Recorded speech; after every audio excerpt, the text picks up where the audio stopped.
to follow these young people is impossible. What you saw just now was a demonstration of dignity in motion, in my view.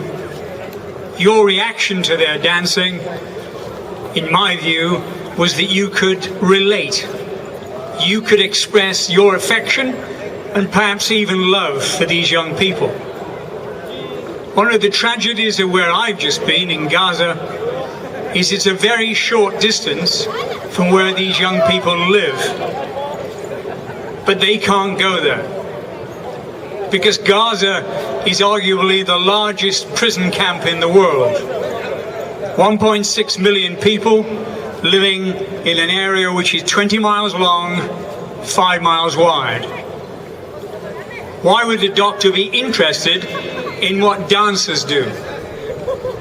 Well, some years ago, I served with the Red Cross in Cambodia, arguably the worst conflict in the last 150 years, probably. Those people survived in Dang refugee camp because they had dancers and singers like the Lajee group. Dignity and knowing that you're heard matter. They make you healthy. Everybody knows about the old lady in Dundee who's been found behind the door. She's been dead for 3 days. She died of loneliness. What I did in Gaza was go and see people who can't come to see me. I've just left a rather dry medical meeting which was about mortality and morbidity, words you don't need to know. What it was about was what makes people live and what makes people die. Hope makes you live, and being joyful makes you live. I did a small thing, and I'm not a powerful person. You could do a small thing. You could, in your own ways, make the door between the world and Gaza a little wider, so that you could all go one day. We have a political machine, our government in Westminster, that is denying these young people their access to their cousins in Lebanon, in Jordan, and in Gaza. You could make that door a little bit more open. I went with a number of specific medical tasks. I went to look at some extraordinary athletes. They are disabled athletes, and despite all the disadvantages, they are coming here, remarkably. They're coming to London because their Paralympics are in London. And when they've finished in London, they're coming to Scotland. And what Mary doesn't know, I shall be bending her ear to make sure that Dundee gives them a welcome. So you could take part in that too. But my other mission in Gaza was not to look at how people live, but how people die. We're all used to being cared for in Dundee and in Scotland. We die well here. We have morphine. It's the greatest painkiller, and it's dirt cheap. Gaza has none. A fifth of all patients dying of cancer at home will require radiotherapy, not to cure, but to control pain. 1.6 million people in Gaza have no access to a radiotherapy machine. But I don't want to stick too closely to medicine, because I want to tell you that medicine and politics and justice and peace are all connected.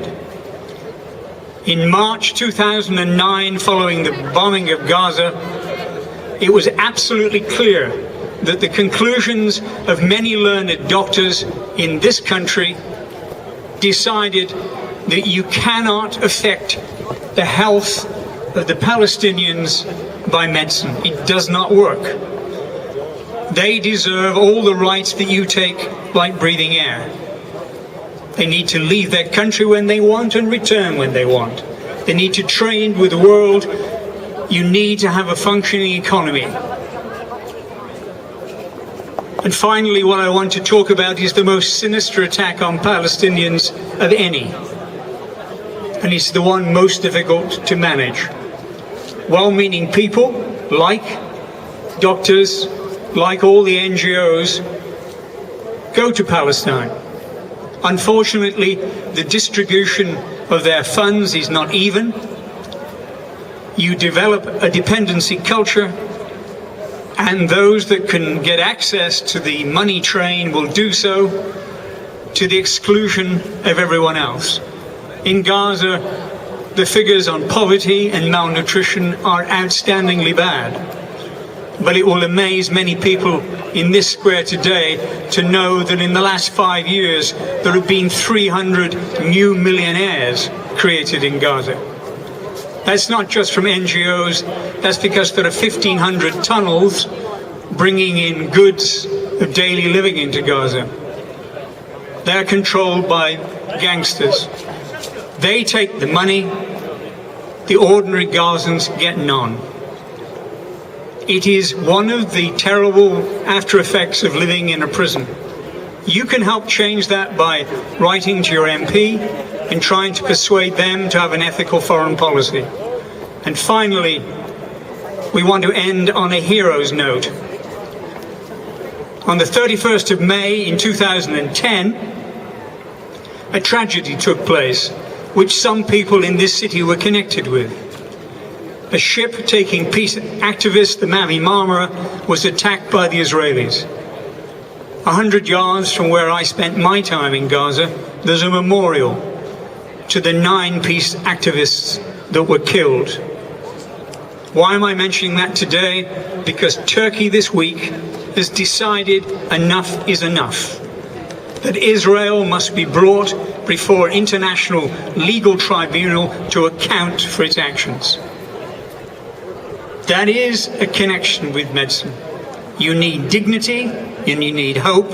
And every one of you here, those that are listening and the ones walking past, could very easily make access to Gaza a little bit more possible. Every time you speak to your MP, ask him whether he's signed Early Day Motion 1677. That is basically a petition that calls for our government to fall behind the Palestinians. But most of the peace activists here know about a famous letter from Alistair Burt, the Minister of Foreign Affairs and the Commonwealth Office. It says, Israel is carrying out our policy in the region and we support them. Not in my name.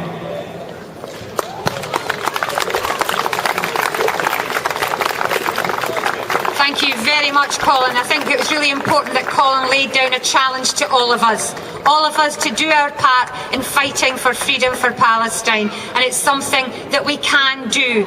Maybe we can't all go on ships to try and stop the blockade. Maybe we can't all visit Gaza and the West Bank, but all of us can join organisations where we can support people who can do that. We can raise awareness of these issues, we can tell people about the Israeli occupation, and we can play our part. We can do a small thing, but it can make a big difference.